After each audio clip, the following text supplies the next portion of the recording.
बिस्मिल्लाहिर्रहमानिर्रहीम and welcome back to physics with Kamal Khan. Students, MDCAT physics classes में previous lecture में हमने न्यूटन सेकंड लॉ को डिस्कस किया। आज इस लेक्चर में हम डिस्कस करेंगे न्यूटन थर्ड लॉ को। तो जिस तरह हमने पढ़ा था कि न्यूटन फर्स्ट लॉ जो है वो एब्सेंस ऑफ फोर्स से मुतालिक है, यानी कि जब हमारे पास फोर्स मौजूद ना हो, एक तरह से वो क्वालिटेटिव डिफिनीशन ऑफ फोर्स हमें देता है। इसी तरह से जो सेकंड लॉ हमारे पास था वो हमारे पास अबाउट प्रेजेंस ऑफ फोर्स था, और वो एक तरह से हमारे पास क्वांटिटेटिव डिफिनीशन ऑफ फोर्स हमें देता था।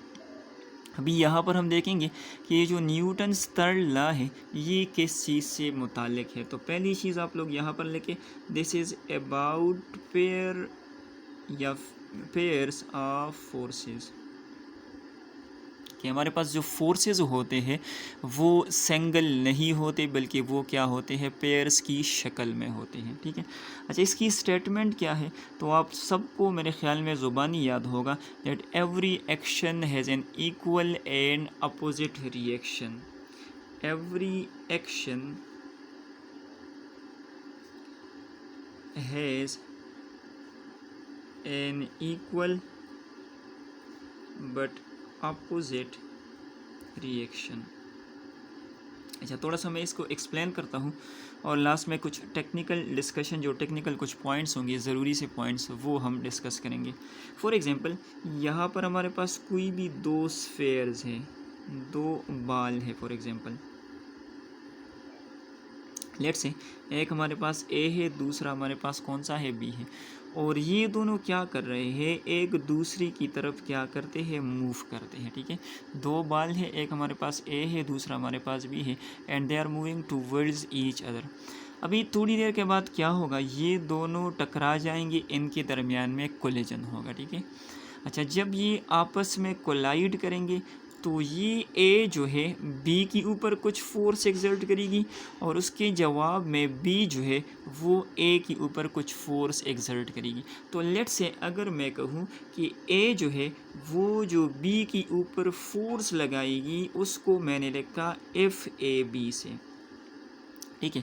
इसी तरह से बी जो है वो ए के ऊपर एक फोर्स लगाएगी, उसको मैंने रिप्रेजेंट किया एफ बी ए से। ठीक है।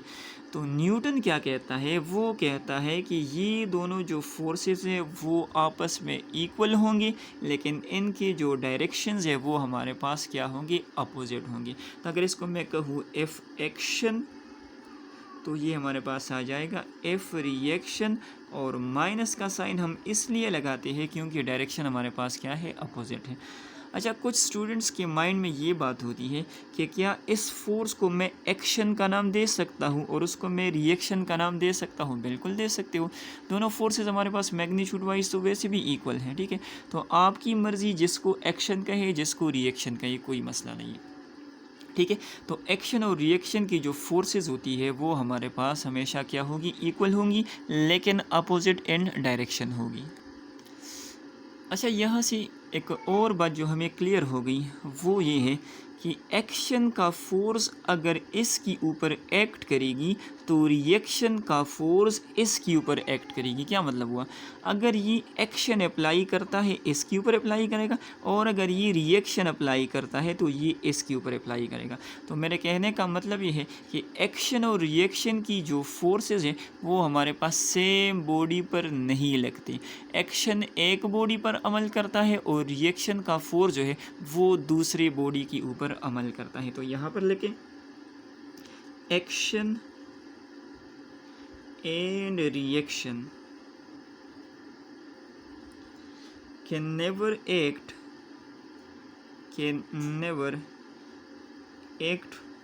on the same body।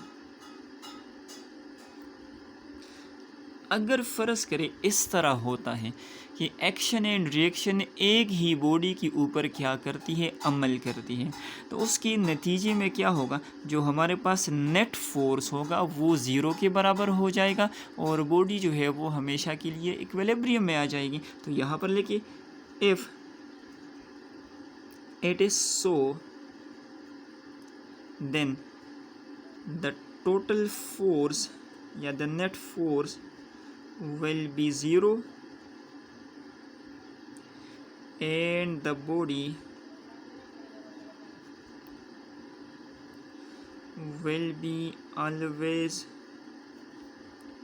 In equilibrium. अगर एक्शन एंड रिएक्शन एक ही बॉडी के ऊपर एक्ट करेगी तो नेट फोर्स जो होगा वो ज़ीरो हो जाएगा, फोर्सेस एक दूसरे को कैंसिल करेगी और क्या होगा, रिजल्ट में जो है बॉडी हमेशा के लिए वो इक्विलिब्रियम स्टेट में हो जाएगी। क्लियर है। तो एक्शन एंड रिएक्शन जो है वो हमेशा डिफरेंट बॉडीज़ के ऊपर एक्ट करेगी। एक और बात जो हमें पता चली वो ये है कि नेचर में सिंगल फोर्स का कंसेप्ट हमारे पास नहीं होता। नेचर में जो फोर्सेस होते हैं वो हमेशा पेयर्स की शक्ल में होती है। तो यहाँ पर लिखिए in nature forces always occurs in pairs. Forces हमारे पास क्या होगी, पेयर्स की शक्ल में होगी। साथ ही साथ लिखिए a single isolated force is not possible. A single isolated force is not possible. हमारे पास सिंगल फोर्स जो है वो पॉसिबल नहीं है। नेचर में जब भी हम फोर्स की बात करेंगे तो वो क्या होगी, वो पेयर्स की शक्ल में ही होगी।